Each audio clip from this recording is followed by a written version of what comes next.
two, one. Hello, everyone, and welcome to yet another episode of 30 Days of Springsteen. That's right, 30 for 30. Every day in November, we are talking about a different Springsteen release, though today we're doing a twofer with one of my favorite return guests. The reality is, Betsy Hodges is near and dear to my heart. We have just spent a few minutes talking about the state of the good old USA here in November and in the future. I don't know if she knows this, but she made me feel a little bit better. Betsy, welcome to the Oh, good. podcast. Thank you so much, Jesse. It's a delight to be here and to hang out with you again and bring some light into a troubled world. One Yes. can admit that there's a lot going on. So it's nice to Yeah. talk about the music of Bruce Frederick Joseph Springsteen. Yes, and I have played a couple times this little light of mine. Because it always brings me joy for two reasons. One, because I remember singing that song at Bible camps when I was a kid, and because I do think is you do got to let your light shine. Yeah, now's the time. Yes. In case someone has not heard any of the earlier episodes with you, Betsy, tell us a little about yourself.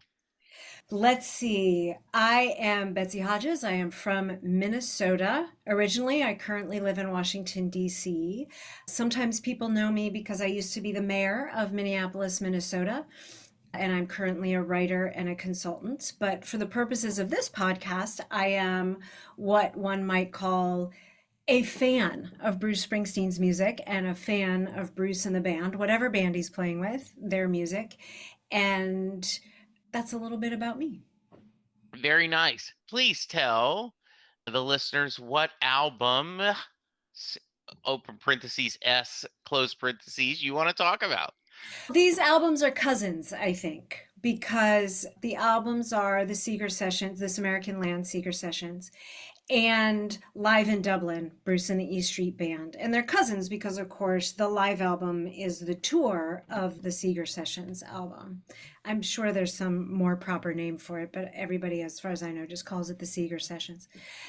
So we're talking about both of those. And I reached out to you when you said, "Hey, I'm doing this." I said, even before I anybody else signed up for anything, I said, let's talk about Live in Dublin because it is the best cup of coffee you will ever have at 3 or 4 in the afternoon. It will wake you up without keeping you up all night. I love Live in Dublin. I thought when the Seeger sessions came out, I was excited about new music and I liked it. I didn't love it. And I've now realized Bruce does not play Froggy Wintercorton the way that my dad did. And Right. therefore, I think that is the stumbling block, right? Hmm. Because my dad would have his guitar and he'd do Froggy Wintercorton, and my sister loved that song, and I loved that song. And I think when oh, look, oh, no, he's doing it wrong. So he did not come near Dallas, and I did not try to drive and go see it. A friend of mine did, one of my best friends, and he said it was as close to a religious experience as he's ever experienced. He is Jewish, does not regularly go to temple. And then when I saw Live in Dublin, I did that. Damn it, I missed it. Yeah, I just love that. What were your thoughts when the Seeger sessions came out? The Seeger Sessions concert in Minneapolis Hmm. in 2006 was my first Bruce Springsteen concert. Oh, how fun. I had just been elected to the Minneapolis City Council. I had just spent a long time going all out campaigning, and I was in the first months of learning at City Hall. My memories of it are of being very moved, but also of just being very out of it. Yeah. A friend of mine, Noah Shuckman, shout out to Noah, had a ticket, said, "Do you want to go?" And I said, "Of course I want to go." We worked together at City Hall at the time. I remember the energy of it more than I remember any specific moment of it. And I remember the energy of it was enough to pull me out, was enough for me to be, oh, here we go. And again, I liked the album, and there isn't an album of Bruce's I don't like. It's more of a cover album than it is anything else. That Right. and Only the Strong Survive. And what I missed on the album, or what I thought I missed on the album, was Bruce's narrative voice. But the longer I go with the album, the more I understand his narrative voice is both in the choice of songs and in the way he sings them, both the arrangements and his vocal interpretation of it. Like Bruce's narrative voice is in there. Same with Only the Strong Survive. Bruce's narrative voice is there, even if it's not there in the same way as a songwriter. I'll never forget going to that show because it was my first Bruce show. Yeah, I have the Rising tour was my first show. So yeah, you have that special memory. Yeah, and I remember during the pandemic when Bruce was doing these from my home to yours Yes. stories, I had Craig Colby on, and Craig said, he said, we know he's a great storyteller, so why are we surprised that he's able to tell us a story being a disc jockey, right?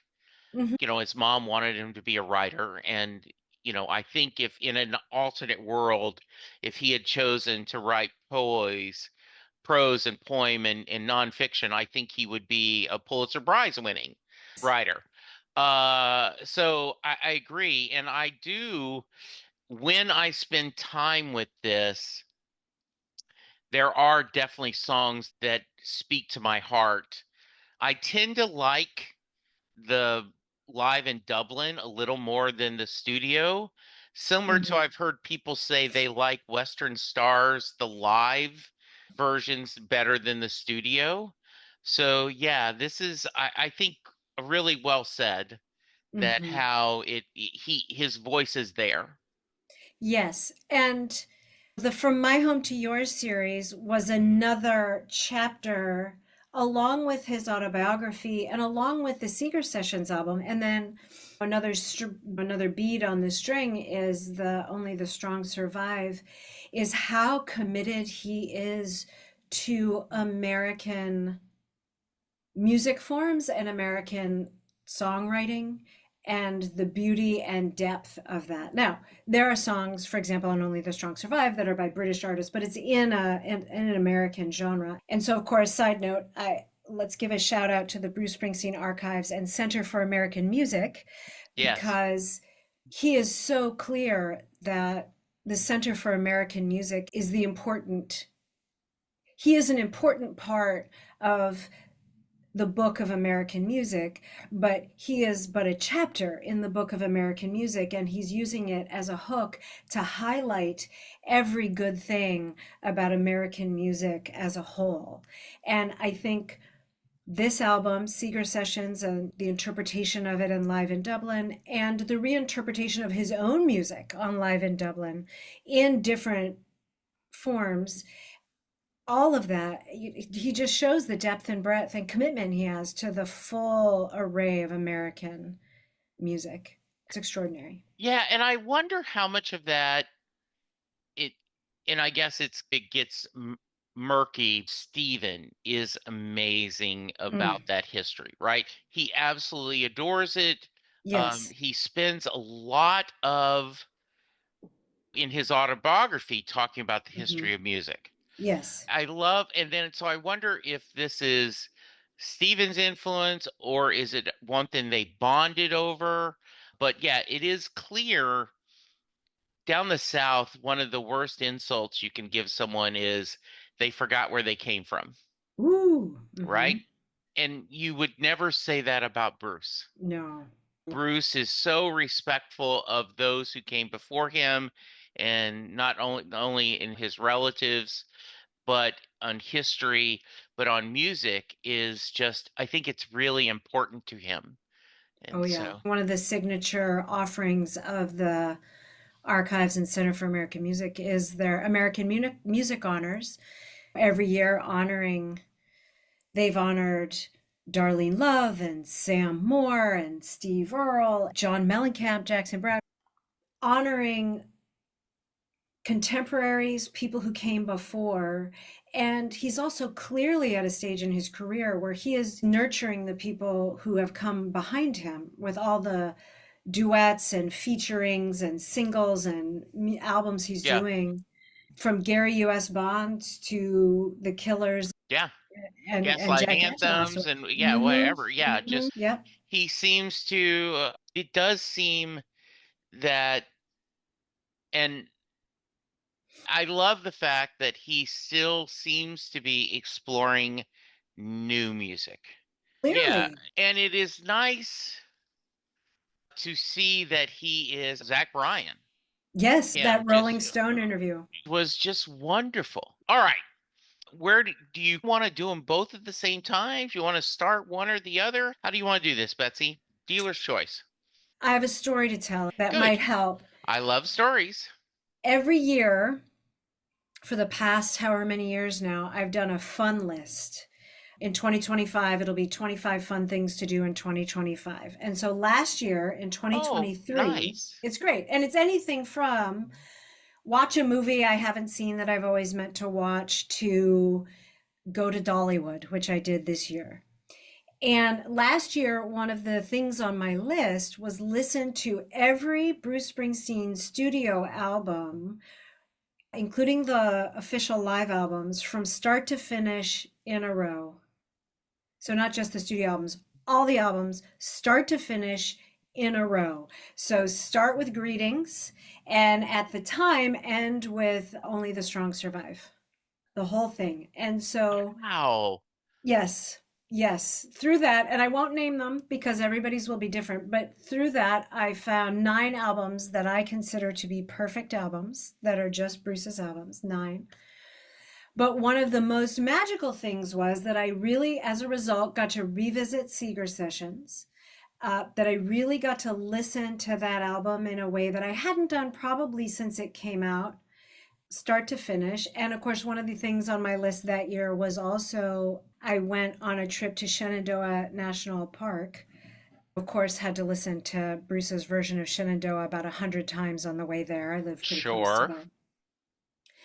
But the big surprise and delight for me was I don't think that I had listened to Live in Dublin really from start to finish before. I'd heard songs from it and such over time. I'm not a big sit down and listen to the whole album, live album person.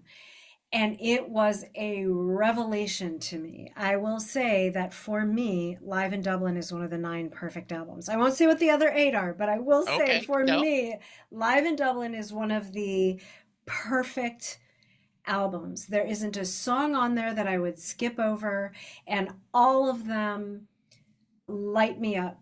They just light me up and they move me. I was listening to it yesterday because I knew we'd be talking about it today, and I was moved to tears more than once while listening to it. It's just extraordinary. So it was on my fun list, and I did it, and I recommend it for any listener out there. Start with Greetings, go all the way through. You won't regret it. This year on my fun list is listening to every duet or complimentary vocals he's done. It's a huge list, as it turns out. It took a while to Okay. compile, and I'm about 3/4 of the way through it. So, I love that. I'm going to use the homage of 25 for 25. And I'm thinking I'm going to talk to my wife about that too and do some separate, some together.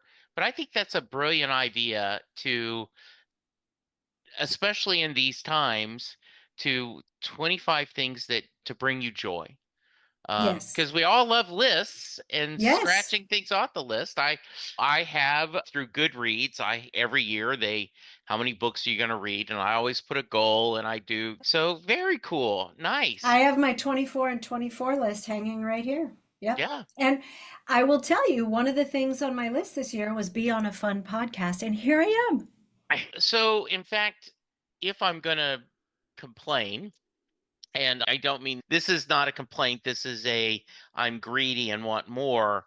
My only comment, because I love the Western Stars film, is instead of just getting Rhinestone Cowboy, I'd wish he'd picked 3 or 4 other Springsteen songs and done with that band. The Mm-hmm. way that we got Atlantic City and Further Up on the Road Mm-hmm. and Highway Patrolman and If I Fall Behind in that style with that band. Oh, That's me being greedy. That's not complaining. That's just saying because I loved the band and the strings and doing all that. And I said it just would have been really fun to see them do such things. the Live in Dublin album, of course, you have Growing Up and Blinded by the Light. And who knew that Highway Patrolman could be a jam, the Yeah, way that they jammed to it. It's, yeah, I would. Open All Night takes on a totally different feel Yes. when they do the version. Yes. There's just nothing on there that isn't joyfully or wonderfully or poignantly reimagined. And it speaks to Bruce's talent as a songwriter that any of the songs that he's written, you could take them and you could make this genre, that Hmm. genre, and you can tell because people from all kinds of genres have covered him and his music and just make it work. And he can do it himself. How many different ways has he played Thunder Road over the Yeah. last 50 years? It's Hmm. amazing. Yes, absolutely. All right. So as you're combining them together, I guess what that's what I'm doing. what are a couple of, and you can't cheat and say all of them, what are some highlights? Highlights. Let's see. I'm going to pull up the track list here just so I can refresh myself. Hmm. Um, from Seeger sessions, We Shall Overcome the Seeger sessions. Yeah. I would say Pay Me is really great. Pay Me My Money Down. Part of the reason I love that is because the show on the Letters to You tour, I Yeah. guess is what we can call it, that I saw in Minneapolis, he played a live version. They played Pay Me My Money Down in St. Paul, and it was church. And the version on Seeger Sessions also so great. What other highlights for me are the movement based songs that he covers, Eyes on Yeah. the Prize, We Shall Overcome, and of course, American Land. Yes. The fact American that we get American Land is, is wonderful. Yeah, so the funny thing is I was going to bring up Pay Me My Bunny Down mm-hmm. because it has a personal connection. My son had graduated college and had was looking for jobs. He had gotten a degree in public administration, had wanted to be a firefighter. Mm-hmm. He had a minor in kinesiology. And when he graduated, he couldn't find any open fire departments. So my wife actually suggested, have you thought about applying where your dad works? I know they're always looking for technical support people. And he said, I guess so. And so I went to the team that was hiring and I said, look, it's my son. Don't give him any special credit. Let him go. And I think they maybe helped a little bit. I remember the one of the supervisors came and said, look, Jesse, I don't know if your son's going to get the software, but we don't know that about anyone. Mm-hmm. But I do know he will not get he will not be difficult to work with. I can tell right Right, away your son would right. be a good team worker. It's now 11 years later, 12 years later, he's still there. He's doing Wow. wonderful. But when he when he was up for his first raise, I really have done a lot of work. I'm expecting. And so I paid him pay me my money down. He goes, "Yes, pay me." To this day, anytime it's the annual review cycle, Yeah, yeah. he tweets Oh, me, he texts me, "Pay me." And it's always hilarious that. So I love that song. I love how he'll change around Mr. uh-huh. Gates and change to different, like John Hyatt in Memphis in the meantime, right? He just Yes, can rotate yes, to different the yes, songs are.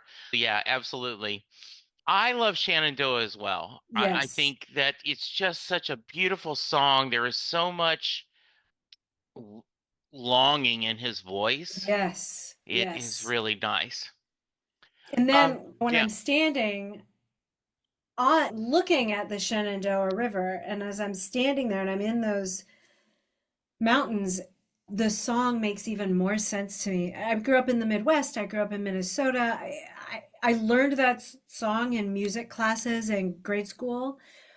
I did not understand that song fully until I was standing staring at the river. And I thought, oh, it is a rolling river, first of all. I was like, yeah. oh, that's what that means. I see what they mean. And yeah, but listening to Bruce's version as we were, it was amazing. It was Yeah. amazing. Um, Jacob's Ladder is fun. Mm-hmm. It has that New Orleans feel. I think there's a Yes. reason why, not only because after Katrina, he wanted to support New Yes. Orleans and the community there. This also was a smart to play at Jazz Fest. Yes. It is really well done. Right after both of this album, after the live in Dublin came out and Wrecking Ball, we were at a little coffee shop where a guy named Daniel Flaherty is a singer-songwriter from Ireland. We talked to him a little bit, and I asked him if he had heard either of those albums from Bruce, and he goes, no.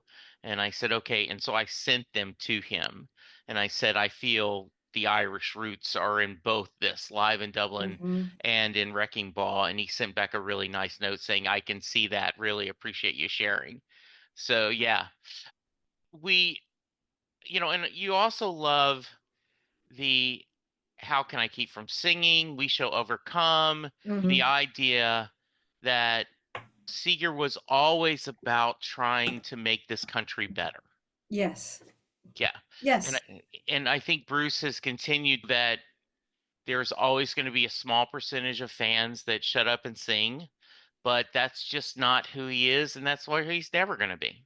It is the year of our Lord 2024. If you want Bruce Springsteen to shut up, you should have taken a time machine back to 1978 when he showed up, when Jackson got him to come to the No Nukes concert. Like, the ship has sailed, like Yeah. it or not.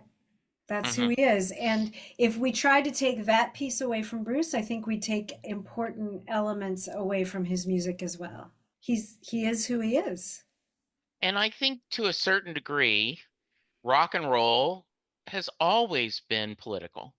I think Hmm. it's always been Yes. about giving a voice to people, Yes. even from going back to Pat Boone covering black artists and how the radio stations were the African American stations, this is for the white stations, and how often the kids didn't Hmm. care. They just wanted good music. Yeah. Yeah. Yeah. Yeah. No, I agree. Rock and roll was designed to be disruptive, Yes. but it was designed to be very fun. And some of the songs he's chosen here, many of them cover both those bases as well. Yes, they Yeah. do. So I've already shared my on the studio album, my Froggy Wintercorton concerns. Also, Old Dan Tucker is not the way we sang in elementary school. Uh, But are there any songs that don't quite as work for you on the studio album or you don't care for as much? I know. If Bruce wants to hear my critiques, he can ask me himself. Okay, fair enough. But on this album, I don't quibble with anything on this album because he's saying what he wants to say to us through the song choices, the arrangements, and his vocal interpretations. Mhm. And I don't want to quibble with, he gets to say what he wants to say, how he wants to say it. I have no quibbles there. What do you Yeah. think he's saying? So Absolutely. when it hits me, what hits me is Mhm. there's a powerful value to the American songbook and to the folk songs of the American songbook, that they speak to the human condition, that they are radical, that they help us remember the best of who we are and help us to process the parts of ourselves that we struggle with and keep moving forward to an ideal of who we can be as a people. Those are very Bruce Springsteen messages, but that's what I hear through this selection of songs. Every Bruce Springsteen album to me is one where he is loving us as the Yeah, listener, even while he is showing us the less lovable parts of ourselves, right? There's a lot of unconditional love in the music he creates for us. That's my, as the, it comes translated to sure. me. The other thing I think he's saying to me Yeah. is that this has all happened before and will Mm-hmm. all happen again. Happen. Yes. That Yes. there is a universal, "Oh Mary, don't you weep," Mm-hmm. is about the civil, could be Yes. Civil War, Yes. Yes. Vietnam War, the Mm-hmm. Iraqi War, Mm-hmm. Afghan. It is, Mm-hmm. there is a universal that, and the idea that these are timeless themes Yes. we can share. And yeah, I love this, and the idea that we are, goes back to blind faith in your leaders Mm-hmm. can get you killed. Yeah. And when I do believe that there is a, I remember John Stewart, before President Biden stepped down, was talking about, I'm concerned about his age. And Mm-hmm. I think it's okay to bring that up. And the idea that you can't, if you're on, if you're on the purple team, everything Mm-hmm. the purple leader does is perfect and I shouldn't question. Or if I'm on the pink team, I wanted to stay away from red and blue, right? The idea that you should question leaders no matter who they are, right? Yeah. And understand that no one is perfect. I would say yes. I agree with all of that. One of the gifts of having held office is Yes. I understand that every person who's ever been elected to any office in the history of this country was just a regular human being. That we were fully human and fully people, which is one of the first things that we tend to forget about our elected leaders. It's Yeah. one of the gifts was I could see firsthand because I am fully human. It's not Yeah. everybody's job to be my counselor or anything like that. It's just it helps me when I can remember that. But Yeah. I also think there is a difference between disagreement and criticism and being disappointed. Yes. One of the decisions I've made about leaders I follow and who I trust and is that I refuse to be disappointed in them, even if they do things I don't like or don't understand. That disappointment, in my experience, is usually about someplace I'm vulnerable, Yeah. someplace I want someone to come save my day that didn't happen when I was 10. And so it's easy to poke at that sore spot when I'm 55. I refuse to be disappointed. If I feel disappointed, I consider it an issue for me to process for myself. That said, there are decisions made by leaders I like and trust and continue to follow that I disagree with, that I criticize and I don't like. I do my best to be thoughtful how I express that criticism because they're fully human. And is it useful to criticize them in this way? Maybe not. It varies from person to person, case to Hmm. case. But to me, disappointment is different than criticism. I one of There are things that we all have different life experiences. And multiple years ago, my sister was here visiting Dallas, and she truly wanted to go see the George Bush Presidential Museum that's Yeah. in Dallas. And I really had no interest, but hey, sis wants to go, let's go. So we went. God, I'm an idiot. Why have I? It's right here. Why did I not go? Mhm. And so I enjoyed all of it. I Yeah. enjoyed all of it. I enjoyed the scenes where his family was talking about him and this stuff. But there was one of the things that he has in his museum is there is a kind of, it is a interactive um, exhibit. And so everyone goes in, and on the touch screen it lists all the crises that President Bush Mm. faced. and everyone picks one, and then whoever democracy wins, whoever picks the most, that's the one. So they explain the situation, and then they show, do you want to talk the political implications, the foreign policy implications, the financial implications, all the different things. And then you picked, and then it had pros and cons. Wow. And Betsy, I'm telling you, when you push one of them, they talked about should they federalize the troops going into Katrina after the thing.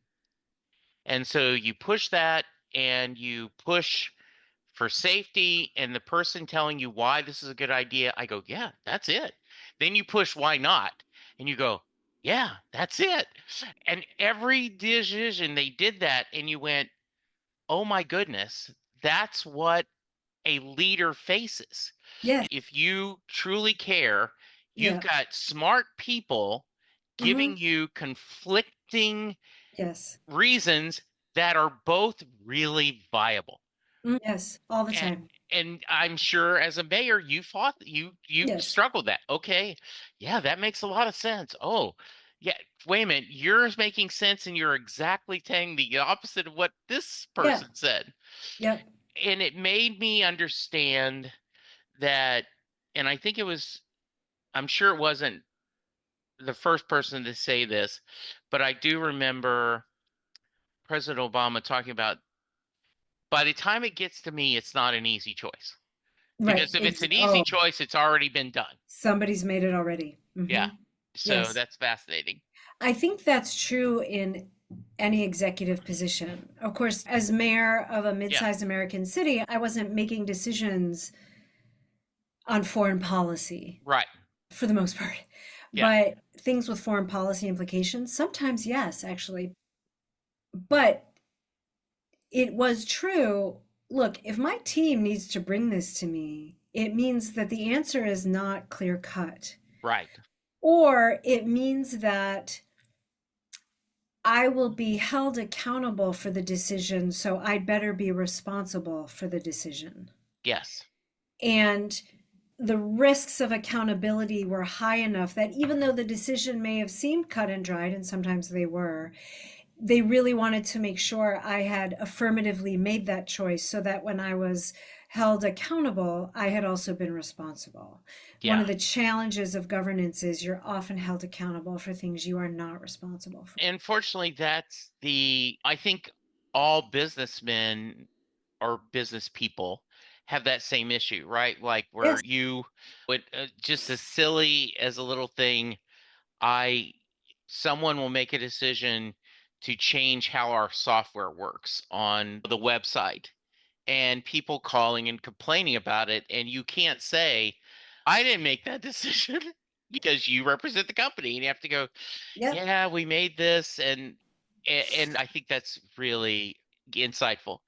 All right, as I've shared, when I got live in Dublin, because of course I buy everything in, I will tell you one that surprised me, but I loved it was when the Saints go marching in.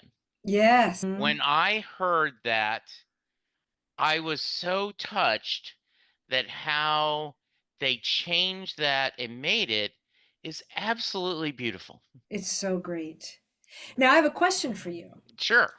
There are songs on this album that are not the way you grew up listening to them, Yeah.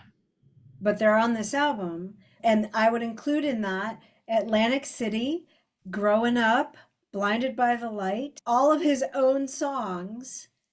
Mhm. Does it bother you that Growing Up is not the version that you grew up listening to? Or is it different because Bruce is reinterpreting his own songs as opposed to someone else's?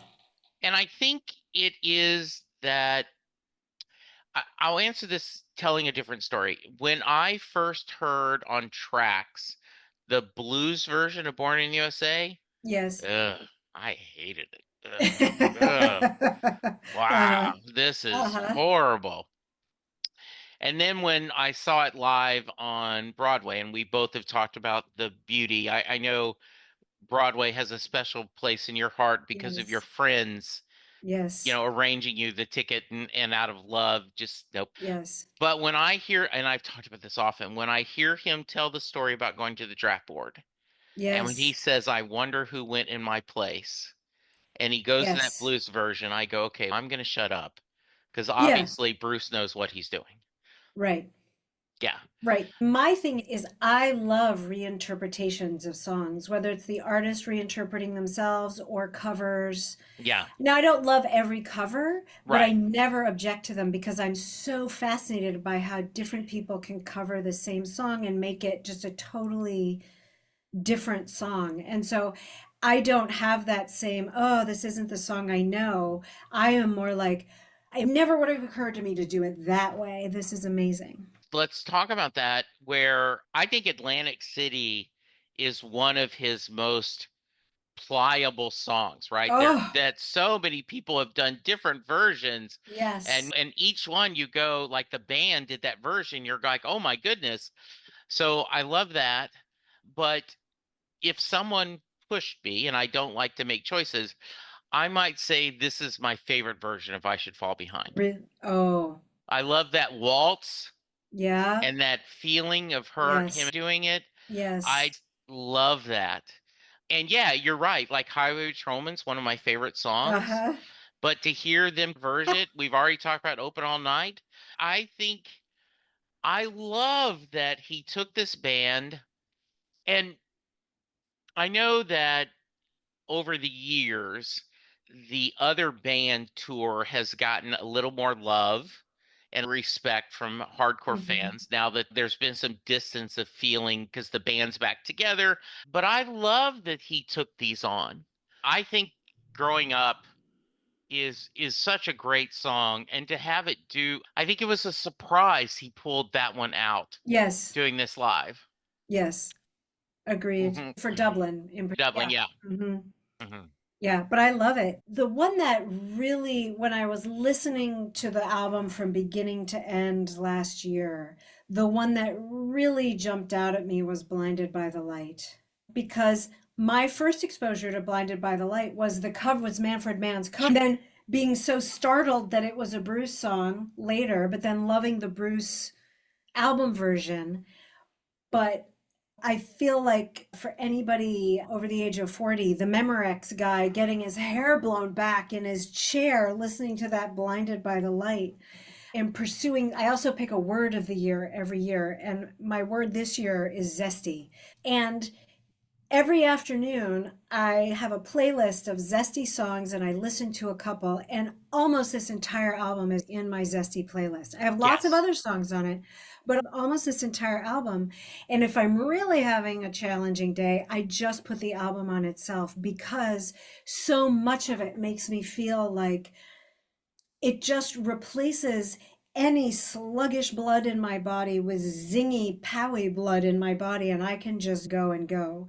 You know, I defy somebody to listen to this album and not feel better, not have more energy, not sing along or dance or move along in some way. It would be painful to not move listening to this album. I totally agree. I also love How Can a Poor Man Stand Such Times and Live. Yes, yes. I think a very powerful. I grew up in Louisiana. I remember both Katrina and Rita, just a 1-2 punch of Louisiana. And it is just my friend who went and saw this live is an incredibly strong conservative. And he said, I think it's unfair to President Bush, but God, it's a great song.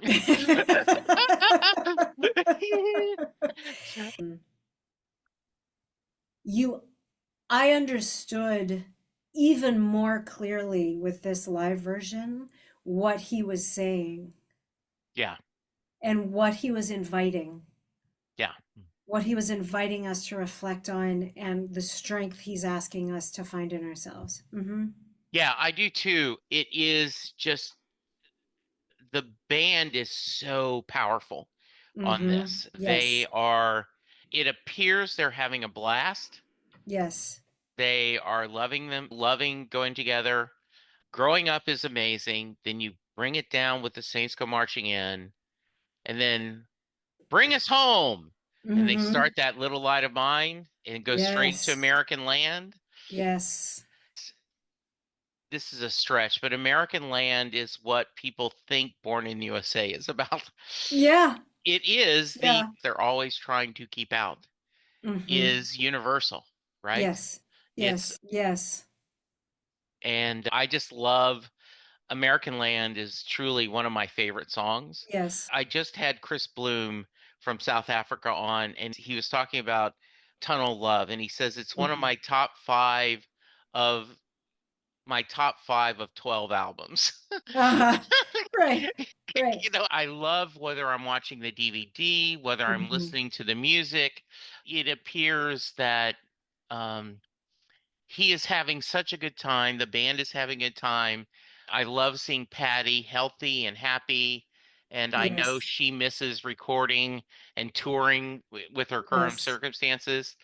I just really love, I think this is just as a fun set list to give you energy, as you said, possible. Yes. Now I will spare a moment for my City of Ruin Yes. because I love that song, even though it is such a heartbreaking song. Yes.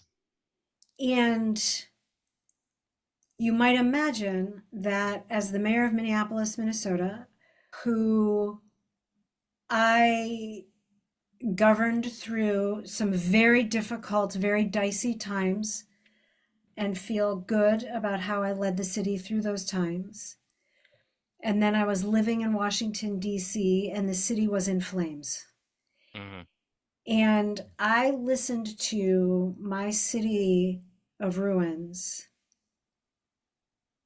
over and over, honestly, to help me process both the love I have for Minneapolis and the heartbreak I was feeling for Minneapolis and the anger I had at that moment because I believed that could have gone a different way, which is a different conversation. Yeah. But I had all of those feelings. I bring that up to say I had all of those feelings.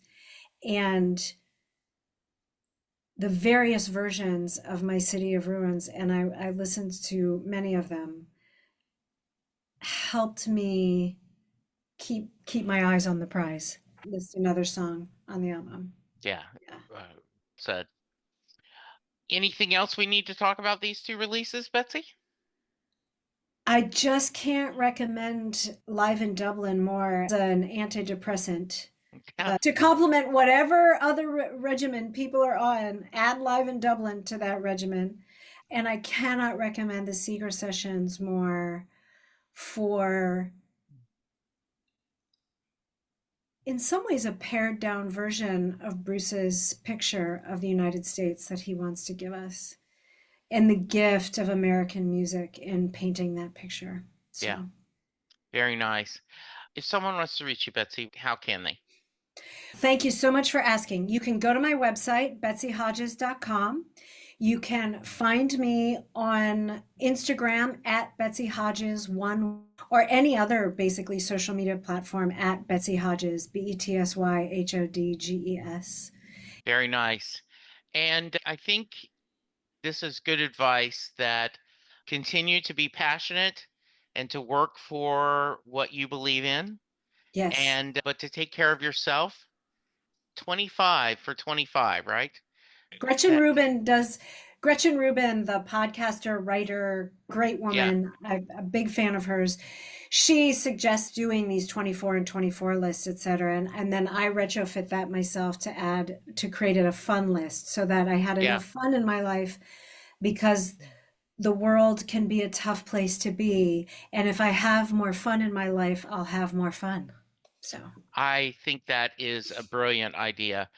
All right, listeners, yes, go check out Betsy's website. Look about the wonderful work she is doing. She is just one of my favorite people.